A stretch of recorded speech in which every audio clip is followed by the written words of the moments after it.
So we'll be going here in a second. There's some issue with the pins or something on the smart board, so we'll just write on that board today. We'll still use this for showing a little of the computing example for things, and hopefully by next time we get solved so that can be recorded, but we're supposed to have integrity, so we can have a test of what it looks like when that's not going. So welcome. Expand a little bit, right? So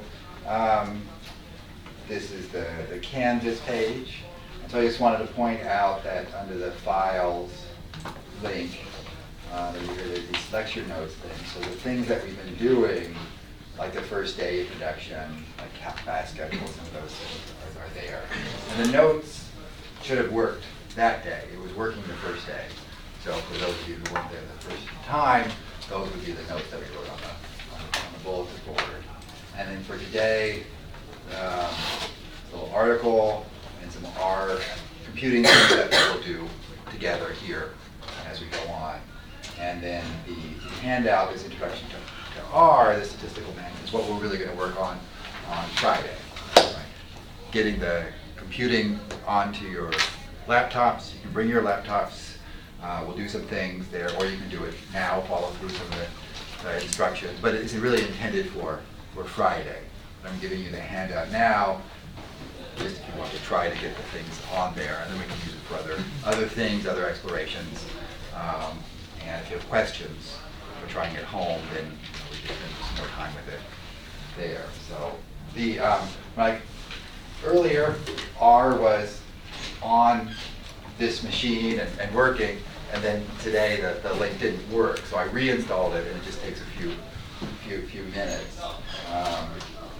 And so our studio now is on this one and should be starting up. But we'll come back to that after a little bit of introduction. So when you first start R, and it's never been R Studio, it's never been used before, it looks something like this. But we'll go through that a few times. So the big point today is we start looking at parts in chapter 3 of the book, which is on hypothesis testing.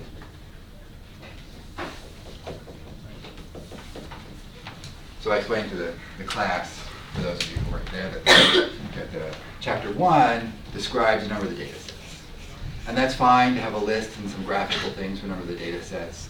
I think it's more interesting to use it in some context. So as you read through those, you can think about, are there any variables that would enhance the analysis? Are there any limitations? Is it a randomized study versus an observational data? Are there large sample sizes, small sample sizes? So any creative thinking about that, any questions you might want you to look at. And as you go through other chapters, looking back to chapter 1 where it talks about a data set, could give a little more context. And then chapter 2 presents a number of graphical things. We don't need all those right away. We'll use them in the course of time. So for instance, one presentation in chapter 3 is something called an empirical CDF, or empirical cumulative distribution function. It's there, but there's a little section in chapter 2 that just talks about it a little bit more. So as you see some graph there might be a little bit more reference, and I'll try to point out a few of those things. Right? But we're going to go to hypothesis testing because it really gets at the more of a first substantive thing about how do we use data to make decisions, and how do we come up with a rationale for looking at things. Right? Are there any questions about the course or course mechanics before we get going? So yeah. The homework on Canvas? It'll all be on Canvas, yeah. Okay, yeah. I was looking at it recently. Yep, it's not posted there yet, but it will be due a week from Wednesday, a week from today. Okay. So the first one, so you would have some interpretation questions, and then a little bit of computing from the book. And so the way the homework will be presented in terms of computing, it'll be gradual, it'll build, it'll give example commands, and as you learn those over time, then you'll be able to do more things later in the homeworks or for a project. So, yeah. So in hypothesis testing, the one thing we do is there's a null hypothesis about a population.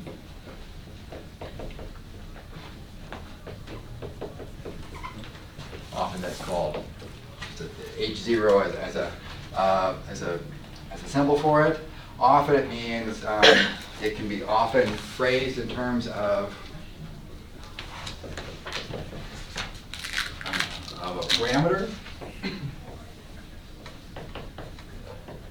in a statistical model. So a parameter then is just something that describes the probability distribution. It's an average, it's a rate, it's a correlation. It's just something that has a numerical value that, if you know that, is used in the probability model to generate probabilities, to generate chances of different things. And parameter statistical model. Another way of saying a statistical model is it's in a probability distribution.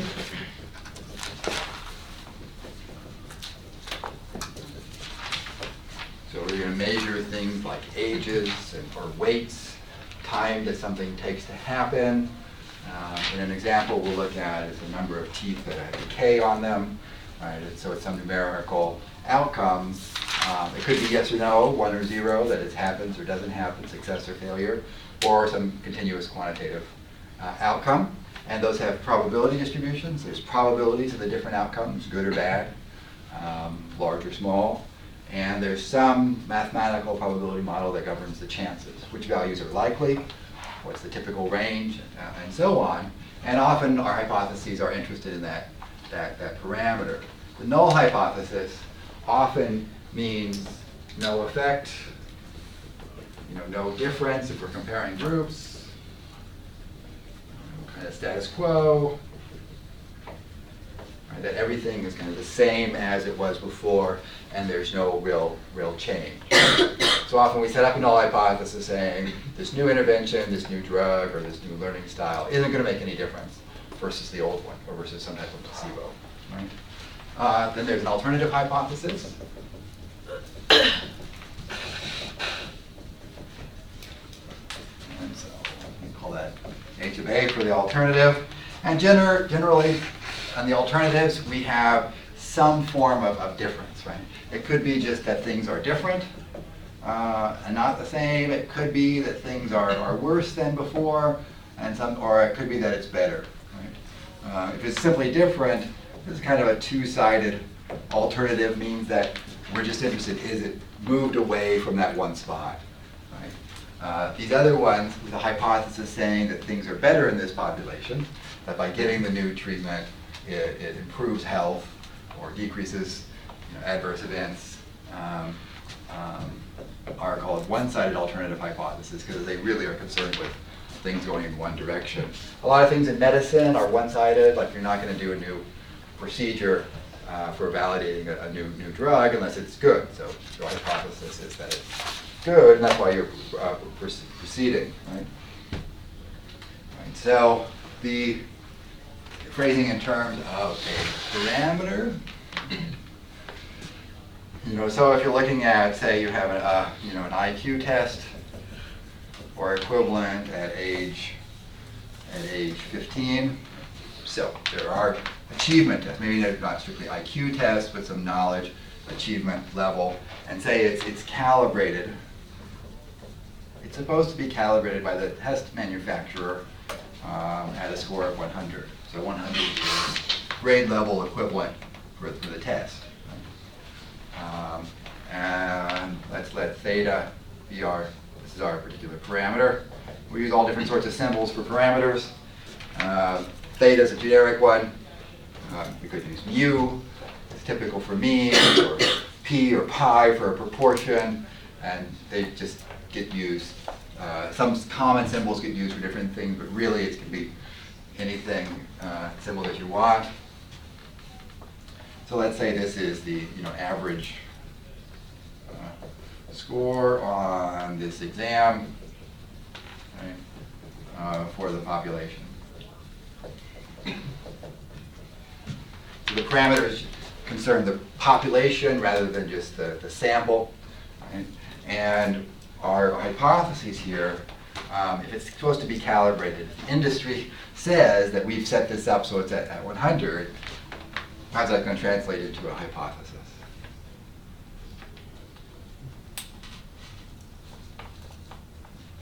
Yeah. So the null hypothesis would be that theta is 100. Yeah, so if that's true, if what they advertise is true, right, theta equals 100.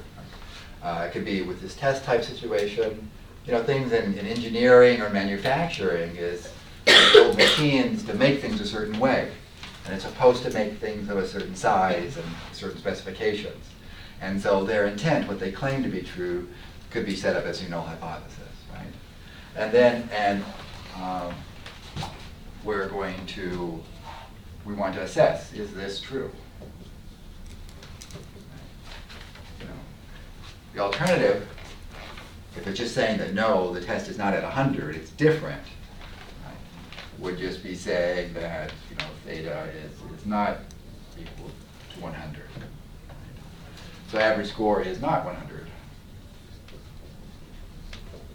And average score is different than they hoped. Right?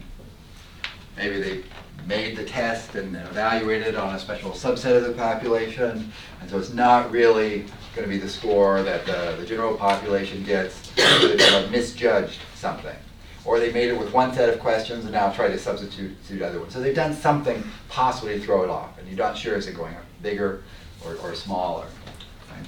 Yeah. Could also be an indicator that your population is different from the average. Yeah, so that would be another way that this would be tested. So you have a special subpopulation, and they come from, you know, a different culture, a different part, you know, private versus public education, and you don't know if it's going to get bigger or smaller, right? And so you just think, is it different, and you specify it that way. You might think of some populations as being lower or higher, right? So, and that could be due to any number of factors, right? So if, you know, so the null hypothesis could still be that if it's 100, if you thought for some reason that this group had, you have a group that you're comparing it to, the population that is, in studies, has special summer instruction.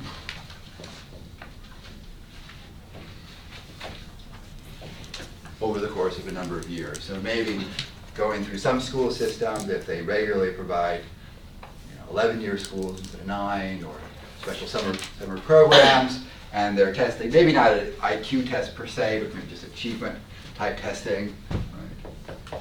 The alternative that you might say, that costs a lot of money. You're only going to do it if it's good. So you might say, is it greater than 100? Right? And so the alternative is the population, you know, average for this group. You know, this group higher. Right? And so we set up our hypothesis. You could think about other ones that would be less, right? And so the national, for another example, the National Center for Health Statistics gives age, height, weight guidelines for children. Right? There's a survey called the National Health and Nutrition Examination Survey. That's several thousand people over many years, and they go into households and measure children. How tall are they? How much do they weigh? How old are they? Right? And based on that, they build curves. You can get these online by searching for the height weight curve for the National Center for Health Statistics. Right? And so you could have, a null hypothesis that you have some group, say it's some group receiving free or reduced price meals at age 7. Right? Are the children getting the free and reduced price meals? They get usually free and reduced price meals if their household qualifies by a certain percentage of poverty standards, or the entire community does. Right? So the hypothesis could be that the average weight, if we concentrate on weight, is according to age by gender,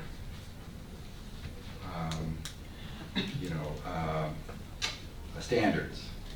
So what's the average weight for a 5-year-old boy or a 6-year-old boy or a 7-year-old girl, right? So it might be a little bit complex to state something like that, right? But that would say the population that you're taking from. There's diversity into it, but they follow those guidelines, right, on average. An alternative, could be something like their weight on average, low weight on average, if they're in a situation. I made poverty as an example, but it could be in some place maybe that the drinking water has something in it, or there's high unemployment, or something of concern, right? And you would be wanting to test in this population, is that true, right? So that would be smaller, right? So these things, sometimes it's easier to phrase as a single parameter, but there's this other kind of model or things that would describe that, right?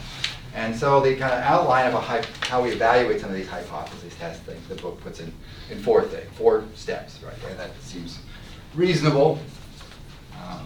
So the 4 steps, right? First, state these hypotheses about the population. So, steps in hypothesis testing.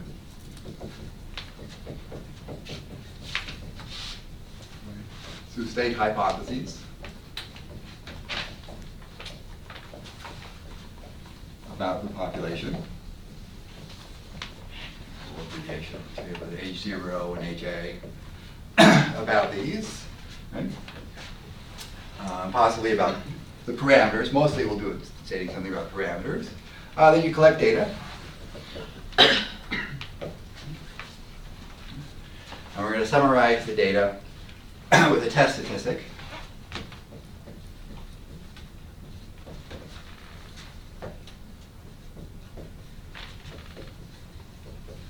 So compute some function of the data. So if this is about a proper, mu is often used for average in the population, right?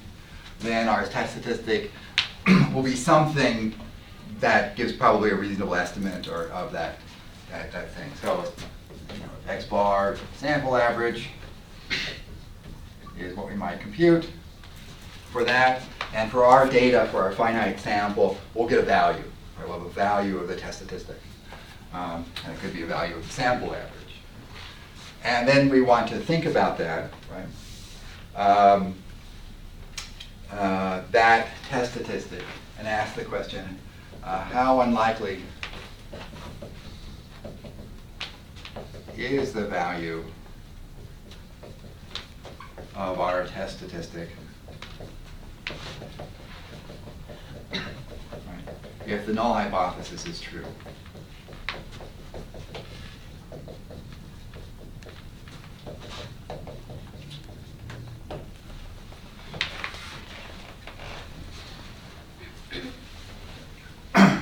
So maybe that's a little bit of a funny thing to ask, right? How unlikely is the value of our test statistic, that the thing that we actually see if the null hypothesis is true? So another way of phrasing it, if the null hypothesis is true, what's the probability we would get something as extreme or more extreme than the value we actually saw? If what we actually saw is really unlikely, if things are no change, as they were before, the general population, the status quo, then it becomes kind of hard to believe that our data actually came from that null hypothesis, that it might come from some other population. Right? If there was nothing different, if we take a sample from a certain population and it just doesn't match this average, and it's really unlikely that we'd ever get an average by taking a similar sample from a general population where that null was true, it becomes hard to believe it, right? And so to assess this, we look at a null distribution. We figure out what is the probability distribution.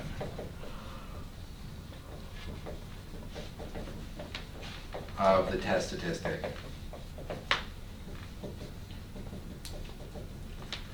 In samples consistent with the null.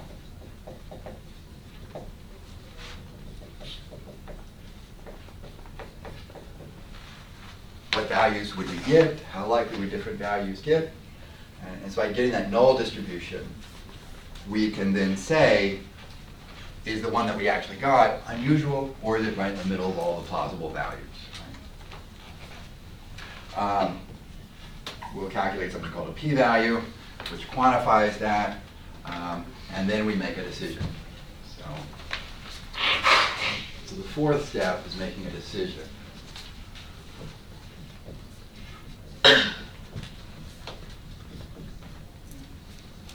And if the p-value is small,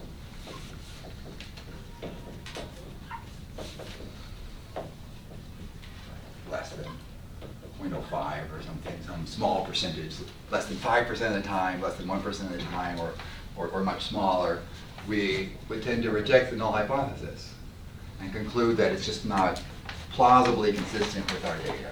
Right? If, on the other hand, our observed value is right in the middle of that null distribution, meaning that it's right there among all the big group of likely values that we could have had we really been in a situation where the null hypothesis was true, then there's no reason to reject it. And we stay with the null hypothesis. Right? So in that description, there's a few terms and definitions that are in the book, right? So the test statistic, the chapter 3 kind of outlines this and then presents some examples. And there's a lot of commentary about, well, how do you do this? How do you do that? What are different varieties of this? All right, so a test statistic really is a numerical function.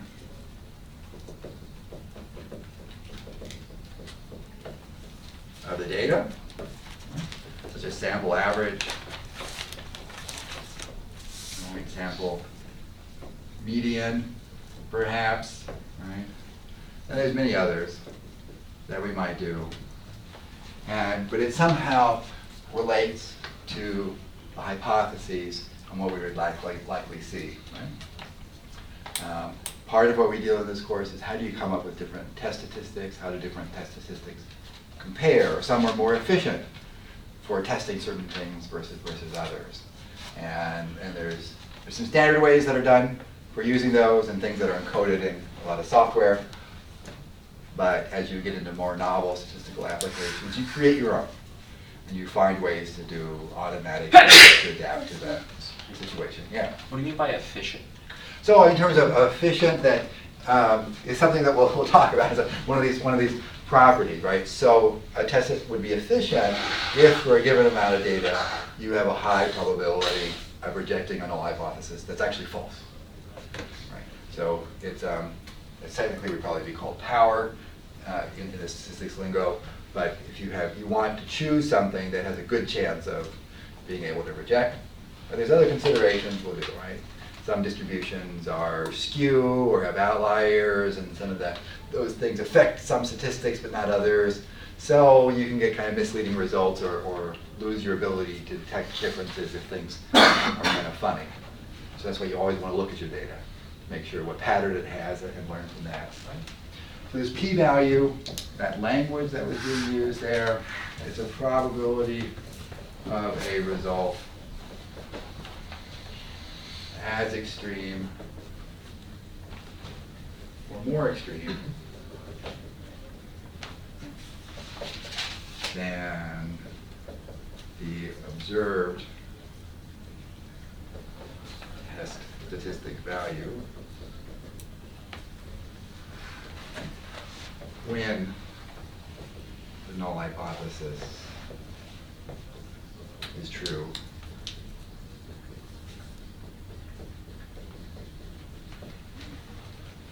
So another way of phrasing that. And things are called statistically significant if the p-value is below your decision cutoff level.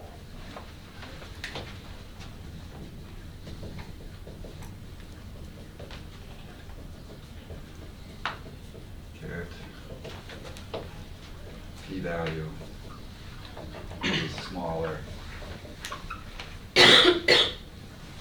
than cutoff level for rejection.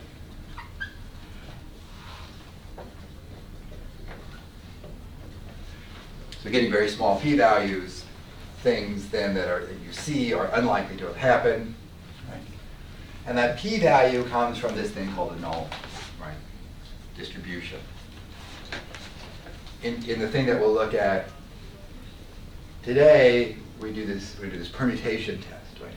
So if there is really no effect, we can randomly permute the data, and it would still be valid under that hypothesis, essentially. And so sometimes that's called a null distribution. When randomization like that's involved, sometimes it's called a randomization distribution.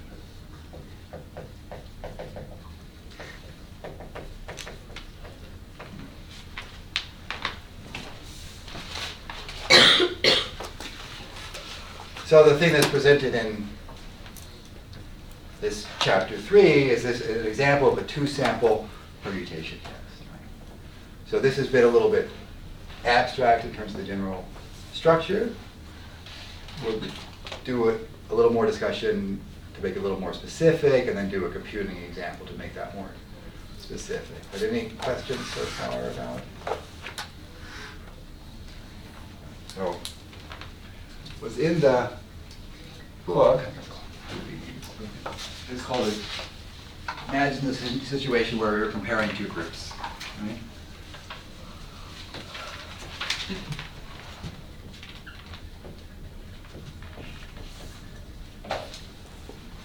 And so in this scenario, compare two groups. We're going to focus on population averages as our parameters.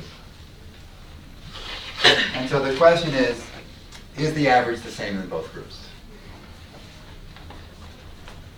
It's a critical question. Is the average the same?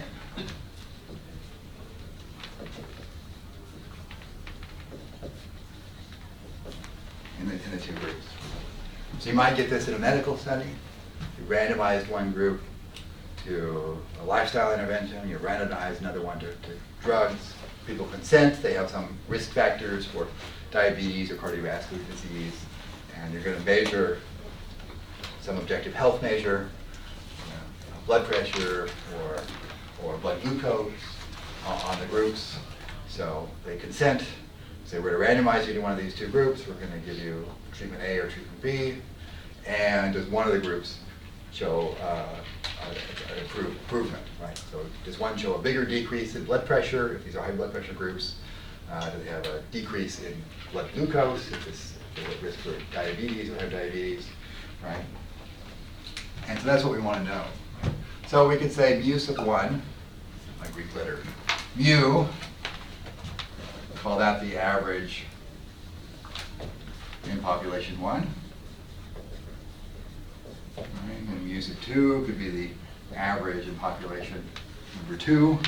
And so the parameter we might be, the null hypothesis we might be interested in, if there's no difference in these things, right, it's just that mu sub 1 equals mu sub 2. And they're equal response, equal levels. This might be phrased as mu1 minus mu sub 2 equals 0. Maybe this is maybe that difference is what we call theta. A little bit of just kind of playing around with symbols to represent the idea of our null hypothesis. And then the alternative, if there's really no, well, you could have a difference that one is, say, let's just say that they're different for now. Would be equivalent to saying that this theta difference is also not equal to 0. So there's some difference there. So we set up our hypothesis. It wouldn't have to be a randomized experiment to do this. It could be other cases where you are observing things, just in naturally forming groups. Then you're going to get some data.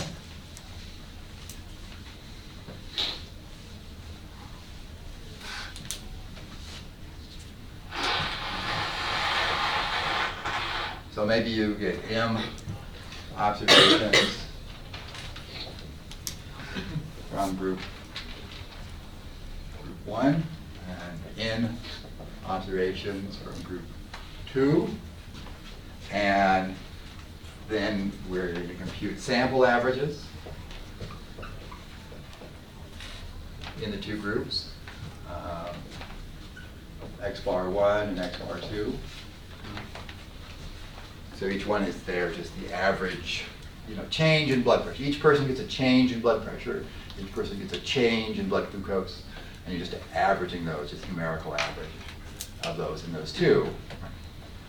We will consider possibly doing slightly different things with the data under certain different circumstances. But then our estimates of parameters. This would also be called our test statistic, right, for the sample. Is often in statistics and estimation, put a little caret, a little hat on these things. And so I read that as theta hat, meaning an estimate of theta. So maybe U1 hat minus U2 hat. In practice, it's the sample average minus the other sample average. And that becomes our estimate. And most likely, this won't be 0. But is it really very far from 0? Is it more different from 0 than you would expect by just chance sampling? Because when we sample and only take m plus n people in those two samples, we haven't taken the entire population. We might not have even taken very large samples. And so there's some natural variability that occurs just by sampling. Right? Any population, you take a sample of a certain size, and there's a lot of different possible outcomes that are there. But is this variability, this number that we see, is it far from 0 or not? Right? So under the null hypothesis, I can write one more thing. I'm not sure how far the camera goes this way, so we'll find out. Right? That's why I'm not kind of writing all the way over here, plus it's kind of harder to read at the angle. So the null hypothesis, right, says that our difference here of theta, mu1 minus mu2, would be centered here. And there's certain values that are likely for a sample of this size and for the general pattern of responses of blood glucoses or weights or whatever you're measuring, right? It's just certain ranges and values that are likely. So the difference, say the null distribution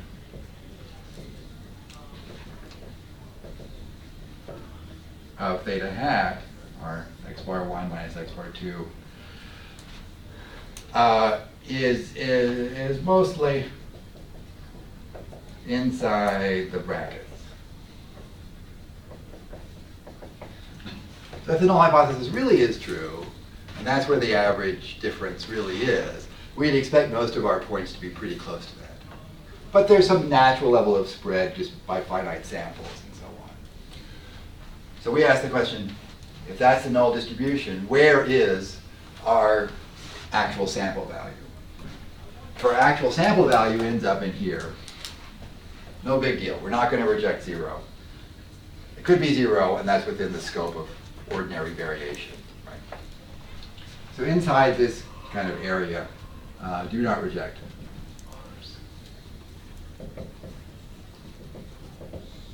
the null hypothesis that theta equals 0.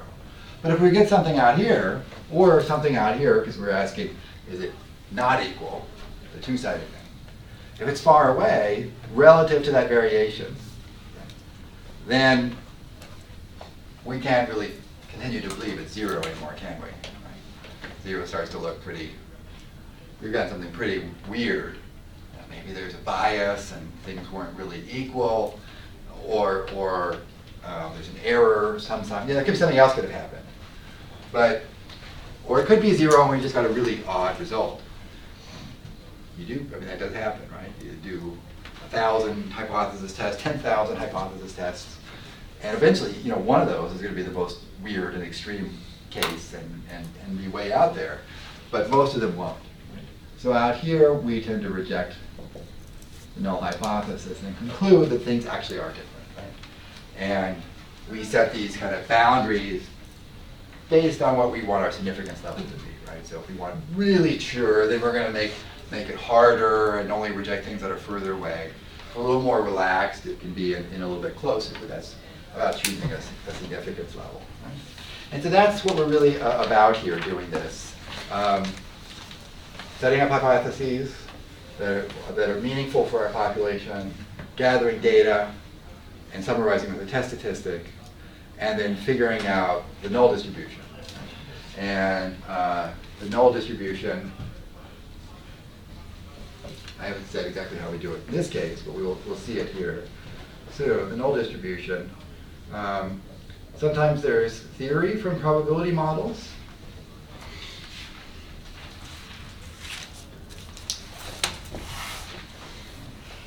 And you don't have to have taken the probability class before this. If you are, you'll recognize these probability models. But we'll kind of take it one step at a time. We'll take each one and then go through it enough to see how we get the sampling distribution or the null distribution out of that. So it will be self-contained in that way.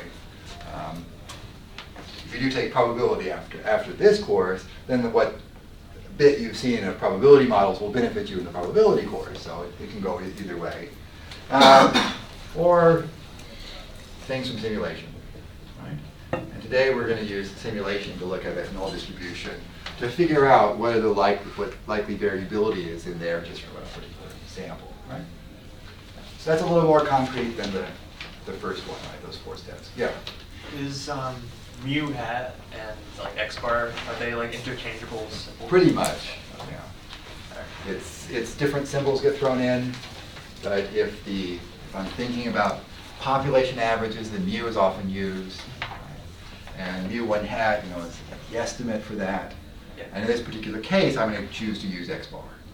So it's writing a little bit more symbols than we technically need. Okay. But is there a better symbol, or is it just whatever you choose? Yeah, whatever works for communication. And I mention it kind of like this because you'll kind of see different things in the book. Yeah. Right. So we'll probably not be as repetitive in some things going forward. When we present the theory ones and the t-tests, then I'll just use x bar because that's what we're using to make it a little more direct. The idea, the concept is a parameter that describes the population and then some estimate of it. Right. And in this case, this difference is what we're interested in, and that's called our test statistic. So let's look at a numerical example. Right? So this, we're going to use R. So let's see. I'll turn that off. Just quit it. So I went through the first couple of steps between classes here, because when I clicked on the desk icon to start R, it said it can't be found, right? Link no longer valid. So there's this on the handout, and we'll go through this again, but it was not so hard. I just typed RStudio in search, and there's RStudio. It's a company that's made this product. Download RStudio. Free one is fine. We don't need to buy anything fancy like that with the free one. And then whatever machine you have, Mac, Windows, or different Linux environments, you click on that, and you get a link down here in your downloads file. And then I clicked on that, and a couple more clicks, and it's installed. It's not too long. Right? And then I want the R program, which is kind of the computational. RStudio presents a graphical interface, and R is the one. So I just type in CRAN, and that comes to this comprehensive R archive network. There's a link there for Linux, Mac, or Windows. I clicked on Windows and just the base installation, and again, a couple questions, and it's installed. So not a lot of things, and there's some guides there. If you're on Macs, you can do it too. Maybe if some of you get experience with this, there's a 6.1, it's like for this version of Mac OS X. If you have a slightly older one, there's a couple here that do slightly, 10.9 or 10.6 if your machine is older.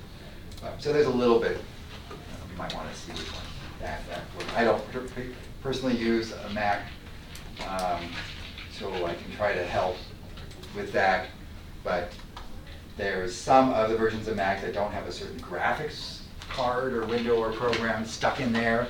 So if it tries to run and says something's missing, maybe it's that Apple doesn't support that particular thing anymore. And then it's just a click on this one to install that program. So Mac can be a little bit more, but not terrible. Right? So now it's on the computer. I seem to have gotten the R. If I just click on this, it opens up ordinary R with a console where I can type commands and do things right on that. But, either click on the window to close it, or Q with two little brackets.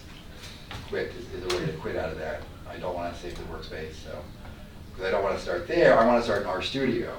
So I just type R. It found it here in the search window.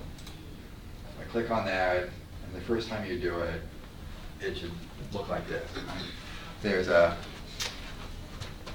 console where you type commands that get executed. There's some viewers down here, files, plots. We use some statistical packages to do fancy things now and then. Help window. There's environment and history things. If we had any data, we'd see a few data objects listed up there. Right? But it's going.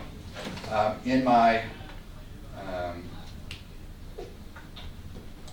oops. That's where I want to go. We'll go to where I have this stuff on my computer for today's class.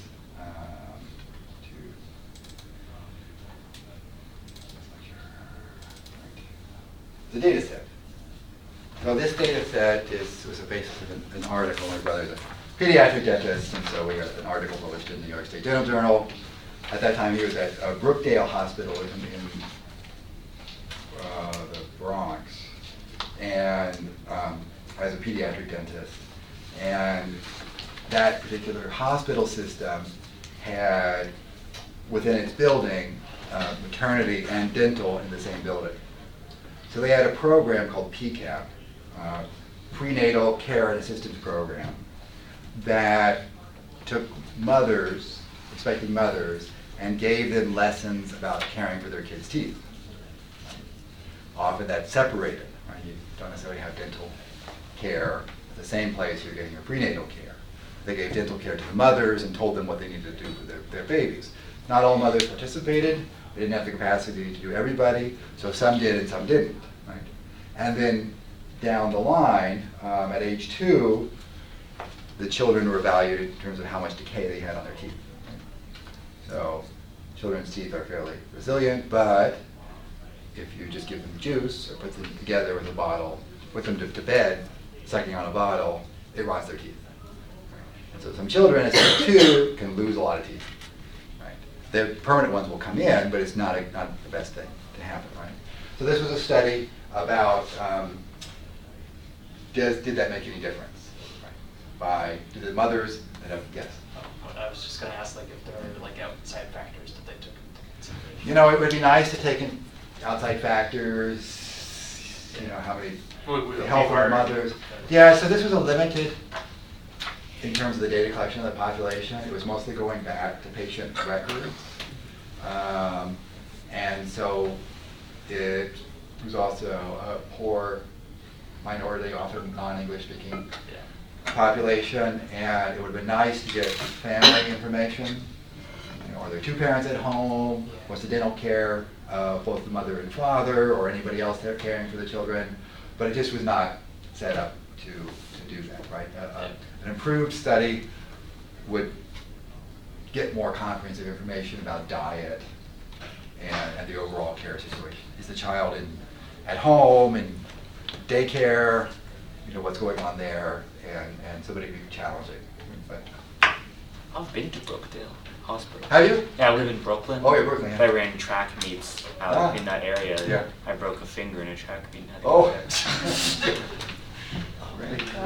it's in Brooklyn, though. It's in the Bronx, but I ran track meets Oh, in you're the right. Bronx. Okay. How did you break your finger in track? Oh, I tripped. On the track? No, it was cross country, not Oh, track. okay. So you're in the backwoods, and I got elbowed into a tree and tripped. Your teeth were. Yeah, my teeth are fine. Right. So the data, this is a limited set of the data that's anonymous. I assume that Excel can, oh no, that's not. mini tab. Well, let's see. It's not Minitab. Close. Whatever.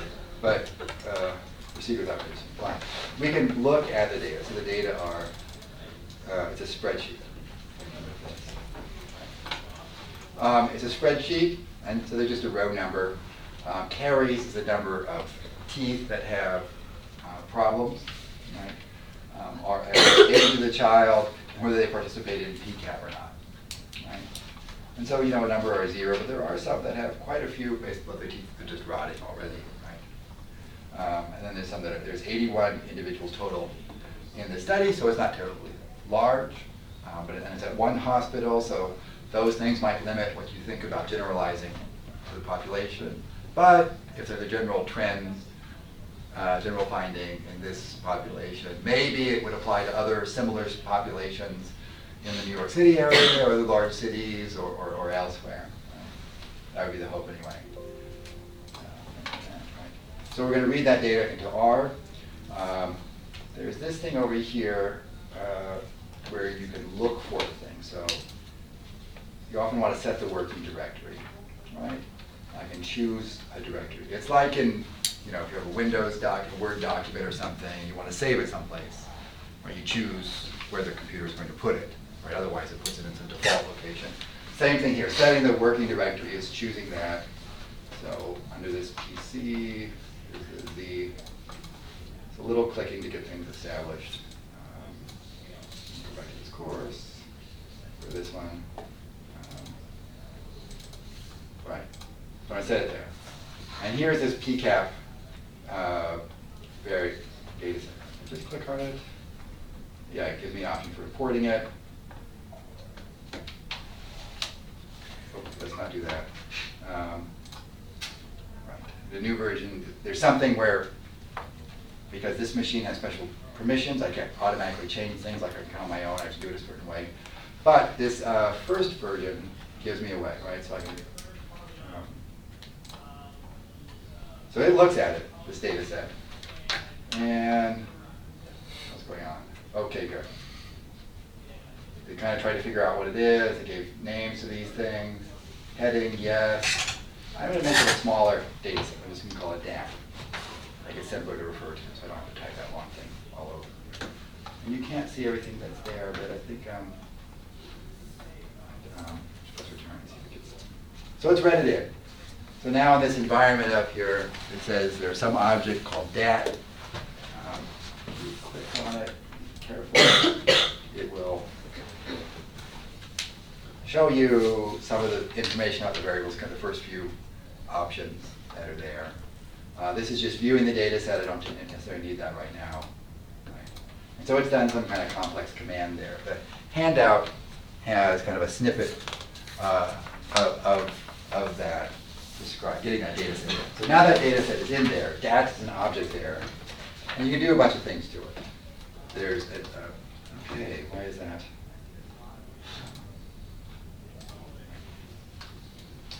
DAT is an object. I can look at the first few rows of it, just the heading of it. Right? Is there kind of a glare from the lights at all? Is it all bad, or is it okay? And so it's the first few values. So the first child had 4 caries, age 2, and was in PCAP. There are a lot of other variables in the data set, but I just restricted it to this. Another one, if you look at the end of the data set, the last ones, 81 rows. I find when I read data into R, it's often good to look at the end of it, because every once in a while in an Excel file or something, there's spaces or blanks or something, and so it puts in a couple extra nonsense rows that you don't want in there. And that just can't help it. Right? The names, the stat is an object. It has these names of variables, names of the columns that are in there, and so on. And the number of rows there. So using R means kind of typing some of these things to interact with these objects. Into this console, you get the results. Now, one thing that's nice about R is that you can set up scripts. So if I wanted to save some of these commands, I can go up here and type R script. Right? And it opens a new window up here, and this is the four panes that we have. And so up here, I can type what I want. The hashtag thing there is a comment. I only need one, really. So, you know, some work in class. Right? So I can just type some things here. If I wanted to save any of this information, I could just kind of cut and paste it up there, right, and so on. And other things that I might do, so summary, a way to refer to that carries variable is with this little $sign after it. So R is kind of a programming language in a way. I mean, there's a certain words or vocabulary you use and a certain syntax for using it. And once you get to use it, you can do a lot of things, but it takes a little bit of getting used to once you do it. On the homework, you know, it'll be one of these packaged data sets that you can read in. And then I'll give you some of the commands to begin with. And so some things like summary is a command that you'll use a lot, or a data set and a $sign to refer to some variables. So up here in this R script window, it doesn't do anything. It's just saving commands. If I'm on this and I type run, it will move it down to the console and then execute that.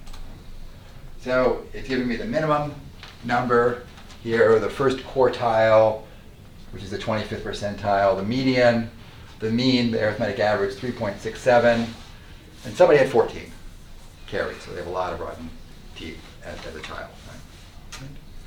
So it does some of these summaries. If I wanted that, I could cut and paste and save that up there. You could also just open a Word document or something and cut and paste things into there. The thing about this up here, this R script, is I can save it. You can, there's a little disk here for save, or you can do Control S. It'll ask you to save it, and so some work in R. And then I have in that directory some work in R. So I've saved those commands, and if I ever wanted to go back and edit them or redo them, I use this all the time when I'm doing computing, that I save the command so I don't have to retype things. The other thing that you might have noticed is that it's very user-friendly. So summary with $sign, and then it gave me the list of the variable names. I can just go to carries and do return. I don't have to necessarily type something. So if you have some longer variable names, it can speed things up and avoid typographical errors. Right? Save Control S, save that again. What I'll give you for homework is a larger R script file. So if I click on this one, it just opens. So there's my little sum work. I don't really need that, so I'm going to close that one. And this is what is your handout. I typed it before and did it. And so for instance, I read the data set. It was something that's kind of abbreviated. The head, the tail, and then it does these arguments quickly. Right? Kind of click through them. So the one variable, that indicator PCAP in there, is whether they were in part of the PCAP program. The table shows that 37 individuals had a value of 1 and 44 had 0. So there are 37 participants. 1 in this case means yes, and 44 means no, or 0 means no. So for these individuals, we want to get the average number of dental caries per child. Right? The overall mean of caries is 3.67. What's the division between the two? So we need some way to take that subset. R makes a fairly liberal use of indicators, right? Indexing. You have your big data set, you want to take out pieces of it, right? And so that PCAP == 1 creates either true or false. It asks the question, is the PCAP variable equal to 1? And there's a PCAP value for every individual child.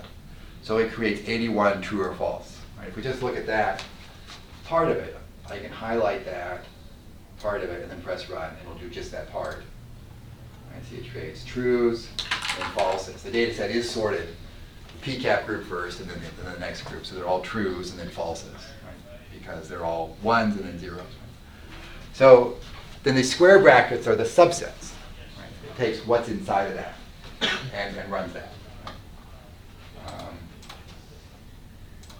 We want to get through the testing story, so we'll come back to some of these details. If you have this, you can download the file and the data set and run through these as kind of a test. But the average for the PCAP was 1.84 dental caries. The average for the non-PCAP was 5.2. This would be X bar 1, X bar 2, and if you take the difference between those two things, it comes out 3.37. If you take the difference between these two particular things, these two numbers is 3.36, but there's a little bit of rounding. Right? If I take the average of both of them and take the difference, you get just a little bit. Right? Right. So is 3.37 a large number of discrepancies? Seems pretty big in terms of your mouth, right? But our statistical question is we only have 37 in one group and only 44 in the other. Is it possible that we would regularly get differences as big as 3, 4, or 5 by comparing these two groups? Right? If there really is no difference, and this PCAP makes no difference at all to these mothers, to the children's dental caries at age 2, right? Then the average would be 0. And maybe just by the chance of randomization, we happen to get the ones that are bigger. Right?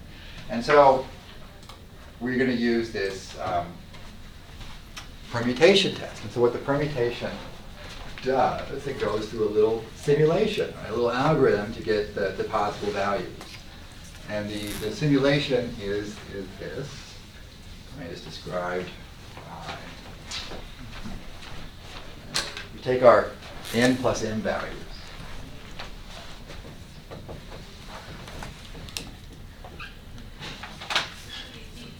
We're going to generate many possible samples under the null hypothesis.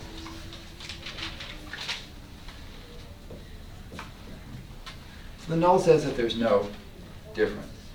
There's no average difference. There's no reason to think that one person should be in the PCAP versus the other one, or at least in terms of the number of caries, that there should be a higher number of caries or a small number of caries in one group versus the other. Right. So we group all m, m plus n, is the first group of values together. Randomly select m, calculate the first average of these, use the other n of them to calculate a value of x bar 2. These little stars mean that they're in replication. They're not the actual data, they're the resample of the data. And then we compute data hat, little star, that's the difference of these two things. So this is sampling without replacement? It's sampling without replacement in this case because we're taking the 81 that we had total before and then picking 37, it's 37 and 44, and we have 81. It's picking 37 distinct ones from our set of values, right? And computing a new average, and then randomly picking 44 and doing like that. And we do this many times. So that gives different rearrangements of the data that makes no particular attention to PCAP. Right? So PCAP doesn't matter at all. We could randomly sort the data, and who cares? It's still a sample from one population. Right? It's really a model or a hypothesis. The null hypothesis is one population, and these children are all from the same population. So just randomly divide 37, 44. Versus the alternative, which says, no, there's a difference between these two. Right? And then compare what we have, our 3.37, to this distribution. And if it's weird, according to that simulation, then it's hard to believe that it's actually 0. So this is the little code that does that. It's similar to the code that's in the book. And again, we'll go over another example of this on Friday. But this is trying to make very concrete the calculation that would go into this null distribution. Right. So I'm going to do a simulation. In R, if you set the random number seed, that you can reproduce it. It's the same if you start over again. There's a random number generator that goes through an algorithm to generate numbers that look like they're random. And you can set that. This is nothing special. It's just today's date. I put there as a number. Rather than one large consulting thing, and I was charged with generating a random number. And so I kind of came up with this idea, well, I'll just do today's date like this. It needs to be a large integer, and there seems to be very little objection to doing that. So anyway, I'm going to do 1,000 times. So this little backwards arrow thing means assignment. I put 1,000 in that value. So when I did that, right, value, so B is here as 100. 1,000, sorry. So when I type B, it's there as 1,000. If I took B times 5, we would report 5 times B if that was of interest. So this is kind of a fancy calculator as well that you can do for things. I'm going to set up the averages for when you pick 37, and then the averages when you take 44, and also take the differences. I'm going to set up 3 placeholders. I don't have to do that many. I could get by with just 1, but I want to keep everything, right? So then I do this little loop. It's kind of a do loop, or it's called a for loop here. It goes through an index, little b in 1 to capital B. So it's going to do it 1,000 times because B is here. There's a sample command, so I'm going to, this 1:81 is the numbers 1 through 81. So I'm going to pick 37 of them, right? And without replacement, so I don't get any duplicates. And that's going to be my index. Those are going to indicate when I do this random pick, randomly select the 37 of them. Right? Those indices will tell me which row numbers, which children. I'm randomly putting here, assuming that there's no difference at all, right, between the groups. And then if you do the little minus in there, it means take those ones out. Right? So if you take out 37, it leaves the other 44. And so I put the means in here. This square bracket B means that the first time I do it, I put it in the first place. Second time, I put it in the second place, and so on. Then I run it. Right, so I can run this, doing 1,000 times. It's almost instant. Taking the differences. Instead of taking the difference of each one versus such, I can do whole vectors. So I can do 1,000 of these minus 1,000 of these, and it does it component by component along there. And these, so Does that resample every time? this sample starts from the same set of 1 to 81. There's a different pick of 37 values from the 1 to 81. Right? Yeah. Yep. That was cool. It doesn't keep any memory of the previous sampling. You might have got the exact same number, but there's almost an infinite number of ways to choose 37 things from 81. The chance of actually having a duplicate is almost nothing. So those are there. So for instance, the mean is 44, the first 5 values. Here's the averages I got for the first 5. Average number of different characters. Remember, the overall average is about 3.6, something like that. The means for the 37, which was a smaller sample, it's kind of like that. Differences, the first 5 differences are like this. Here's 0. It can be negative, right? So if I don't really think there's any difference, maybe I've gotten more dental caries in the second group, or in the first group. So, in there. So this is what the difference looks like. Okay, let's see if I can get this to work. Histogram. Another nice thing about this R Studio thing is I can click up here, I can review commands. If I make a little typo, I can get it back and just kind of edit that. These are the differences, x bar 1 minus x bar 2, under the null hypothesis. Right? Is there any clue that we're under a null hypothesis of 0?